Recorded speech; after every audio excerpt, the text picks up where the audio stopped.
Hi everyone. તો કેમ છો? બધે મજામાં જશો ગાઈસ? તો બસ બપોરનું ટાઈમ છે અત્યારે, તો ફિલહાલ રસોઈ બનાવતી હતી. આજે મારે બનાવવાનું હતું ભરેલા મરચાં. કેમ કે હું માર્કેટમાં ગઈ હતી ને તો મસ્ત મજાના મરચાં મળતા હતા, તો મેં કીધું ચાલો લઈ લઉં. તો ભરેલું મરચાં કોને કોને ગમે છે તો મને કમેન્ટ કરજો. તો મને ભરેલું મરચાં વધારે ગમતું હતું અને ફર્સ્ટ ટાઈમ હું લઈ આવી હતી. અત્યારે કેમ વરસાદ ચાલુ થઈ ગયું છે તો આપણે કંઈક થોડુંક અલગ રીતે ખાવા જતી હોય છે, નવીન નવીન વસ્તુ. ને ખાસ કરીને મેથીનામાં ભરેલા રીંગણા હોય, પછી ભરેલા વસ્તુ ભીંડી હોય, બધી વસ્તુ ભરેલું મેથીને બહુ જ ગમે. તો આજે મેં કીધું ચાલો મરચાં પણ ભરીને કરી દો. આજે ગાઈસ વરસાદ અમારે બહુ હતો રાતના, તો મેં થોડુંક આજે માથું પણ ધોઈ લીધું છે. કેમ કે ગરમી એટલું થાય છે ને, તો તમે આમ જુઓ ને તો વાળ પણ આપણે હાવ ઓલા થઈ જાય, ચીપચીપ આમ કે. તો મેં કીધું ચાલો થોડુંક આપણે ચેવડો લઈ લીધો. ચેવડો મેં ખાંડી નાખ્યો હતો, થોડોક ચણાનો લોટ એમાં એડ કરશું આપણે. તો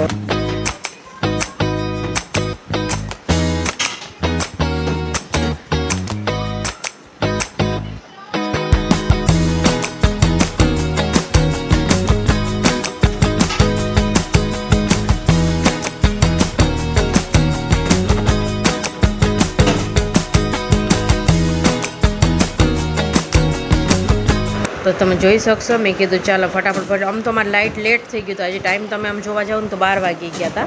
આ તમે દાળ ભાત પણ નહોતા મૂક્યા, મારે મોડું થઈ ગયું હતું ને. મેં કીધું ચાલો ફટાફટ આજે કરી લો. કેમ કે મૈત્રીની લોકો પણ 1 વાગે આવી જાય, પણ મારે તો આજે 12, 12:30 જેવું થઈ ગયું હતું, તો જ મારે નહોતું થયું. તો મેં કીધું ચાલો ફટાફટ કરી લો. તો મારે એટલું બધું તમે જોતા હશો ને કે દીદી ક્યાં ગયા હશે, પણ હું લોટમાં ચણાનો લોટ જે હોય ને ગાઈસ, સ્કીવ ડબ્બામાં રાખ્યું હતું ને, મને ફિલહાલ મળતું નહોતું. મારે ગોતવામાં થોડોક ટાઈમ લાગી ગયો મને. એમ એવું થાય કે જો મુકાઈ જાય ને ક્યારેક ઇમરજન્સીમાં, તો મને ટાઈમ ટુ ટાઈમ મળે નહીં. તો એમાં તેલ આપણે એડ કરી દીધું હતું, ને પછી મને લગભગ 2 ચમચી તેલ એડ કર્યું. પછી થોડુંક સ્વાદ અનુસાર આપણે નમક એડ કર્યું, કેમ કે નમક વગર તો આપણને ટેસ્ટ કંઈ આવે નહીં. તો ચાલો મેં કીધું નમક ફટાફટ એડ કરી દઉં. થોડીક હળદર ને થોડીક ચટણી એડ કરી, કેમ કે એ મરચાં સાવ મોરા હોય છે, એટલે મેં કીધું થોડુંક નાખીને મિક્સ કરી દઈએ આપણે. તમે જોઈ શકશો મેં કઢાઈમાં જ કરી નાખ્યું. ને હા, તમે જોતા હશો ને કે કઢાઈ કેમ આવું દીધી ને એવું કાળું ને એવું છે, કેમ કે મારે બહુ જૂનું છે ને, એમાં લગભગ 15-16 વર્ષ થઈ ગયા છે. તો એમાં પણ એના માટે હું શાક બનાવું કે બહુ ટેસ્ટી એમાં થાય છે. જૂનું હોય તો જૂનું વાસણ વધારે ગમતું હોય છે, તમને ખ્યાલ જ હશે. તો મેં કીધું ચાલો આજમાં ટમેટાનું સૂપ બનાવવાનું હતું, તો દાળ આપણે આજે નહોતું બનાવ્યું. તો મેં કીધું 3 ટમેટા એમાં આપણે કટકા કરીને એમાં 2 સીટી લગાવી દઈશું. પછી મેં માથું ધોયા ને ભીનું હતું ગાઈસ, થોડુંક ઇગ્નોર કરજો. કેમ કે વાળ મારે એટલા બધા વાળ ઉતરે છે ને, તમે આમ જુઓ તો તમને સાથે પણ એવું થાય છે કે નહીં, તો મને કોમેન્ટ કરજો. તો તમે કઈ રીતના તમે એનું કોઈ પણ તેલ યુઝ કે શેમ્પુ યુઝ કરતા હોય તો. અમારે તો વાળ વધારે, કેમ કે ગ્રોથ મારા સારા થઈ ગયા છે, લાંબા ઘણા બધા થઈ ગયા છે, પણ વાળ એમ ઉતરે છે અત્યારે. તો ચાલો એ બધે તો એક બાજુ સાઈડમાં મૂકી દઈએ, કેમ કે ફટાફટ રસોઈ આપણે બનાવી નાખીએ. તો ટમેટા અમે બાફવા મૂકી દીધા છે, 2 સીટી કરી લેશું ને એક બાજુ ભાત પણ મૂકી દઉં. તો વિડીયોમાં તમે કન્ટિન્યુ રહેજો ગાઈસ. તો ચાલો સ્ટાર્ટ કરી દે ફટાફટ.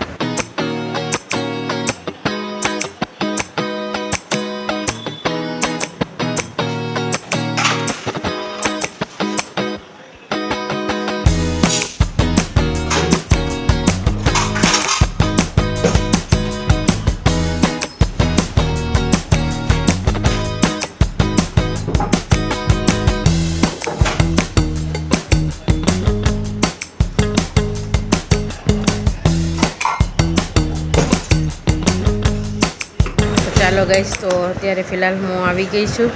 તો દાળ ભાત અત્યારે નહોતું કરવાનું દાળ, તો મેં કીધું ભાત મૂકી દો. પણ મારે ચોખા ડબ્બામાં જે આપણે રનિંગમાં રાખતા હોય ને, એ પતી ગયું હતું. તો મેં કીધું ચોખા લેવા માટે ગઈ હતી ને, ચોખા કીધું ફટાફટ ભરી લો, પછી આપણે ભાત પણ એક બાજુ મૂકી દઈએ, એટલે ફટાફટ 2 થઈ જાય. એમ તો 3 ચૂલા છે મારે, એટલે મને વધારે રસોઈમાં વાર ના લાગે. અડધી કલાકમાં તો મારી રસોઈ બનીને કમ્પ્લીટ થઈ જશે. તો ચાલો હું આવી ગઈ છું ચોખા લઈને. તો ફટાફટ આપણે એમાં ભાત મૂકી દઈશું.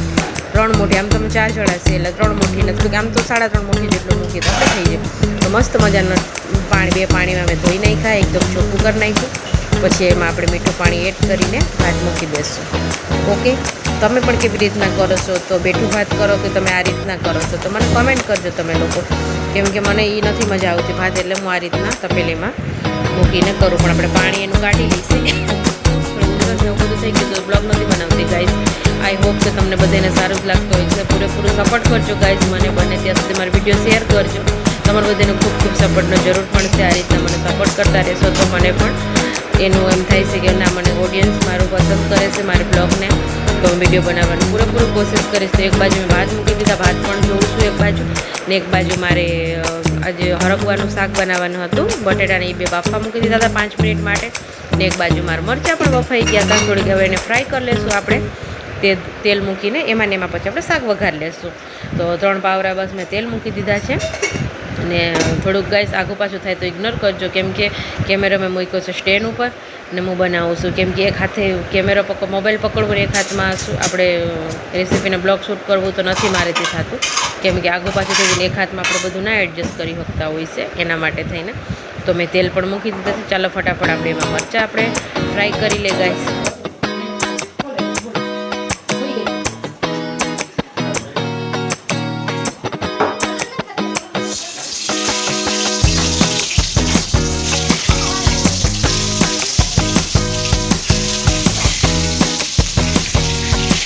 તો બસ તમે જોઈ શકશો મરચાં મસ્ત મજાનું થાય અત્યારે કરી નાખું, થઈ જાય સરસ મજાનું.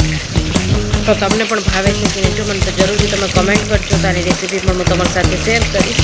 તો તમે જોઈ શકશો આટલા બધા મરચાં મેં લઈ લીધા હતા. તો તમને જોઈને પણ ખાવાની ઈચ્છા થતી હશે ને, તો મસ્ત મજાને કેવું ટેસ્ટી, જોવાથી એવું લાગે કે ખાવાથી કેવું ટેસ્ટી હોય છે, હે ને.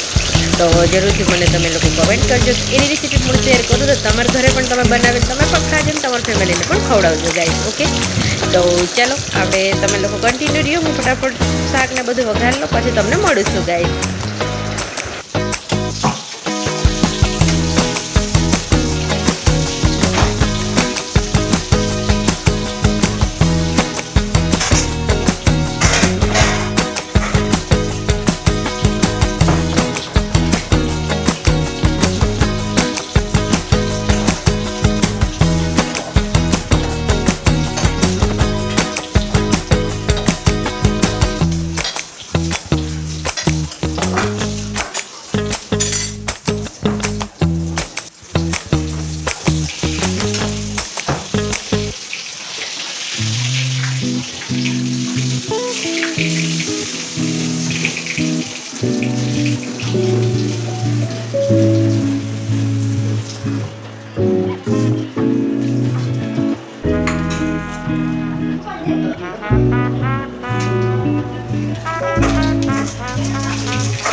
તો આપણે ડુંગળી ટમેટા લઈ લીધા હતા. સ્વાદ અનુસાર એમાં ચટણી ને બધું ઘરની જે મસાલા આપણે ડેલી યુઝ કરતા હોય બધી મસાલો એડ કરીને મસ્ત મજાને થોડી વાર ચડવા દેશું. તમે જોઈ શકશો ફ્રાય થઈ ગયું હતું. તેમાં હરખ અને બટેટા આ રીતના આપણે બાફી લીધા હતા 5 મિનિટ માટે થઈને. તેને ફટાફટ આપણે એડ કરી દઈએ, ફટાફટ વઘાર નાખીએ. તો બધી મસાલો એને થોડીક વાર 5 મિનિટ એને ચડવા દે. શાક પણ તમે જોઈ શકશો શાકનો કલર કેવું લાગે છે, જવાથી પણ મસ્ત હતું. પાલકનું શાક બનાવ્યું હતું, લોટ બાંધવાનું તો ભાત ઓલરેડી બની ગયા હતા, શાક પણ બની ગયું છે મસ્ત મજાના પાલકનું હતું. તો બનાવી ચાલો મળીને બ્લોગમાં. બાય બાય, જય શ્રી કૃષ્ણ.